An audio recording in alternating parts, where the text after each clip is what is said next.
Kur sākas var un kur beidzas nevar. Kur valsts pārvalde var un kur mēs tikai izliekamies, ka mēs nevaram. Mēs tiešām to nevaram, jo tā nosaka likums, ministra kabineta noteikumi.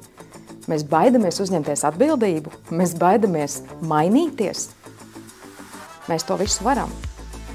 Es zinu, ka mēs varam. Mēs varam būt godīgi pret sevi un pret citiem.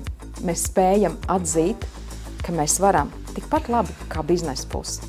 Mēs veidojam savas biznesa stratēģijas, jo arī valsts pārvaldē jādomā no biznesa viedokļa. Mums ir jākļūst efektīvākiem, mums jākļūst cilvēcīgākiem, mums jākļūst saprotamākiem. Mēs varam būt pieejami visiem, mēs varam būt noderīgi, mēs varam būt laimīgi paši par savu darbu, par to, kā to izdarīt.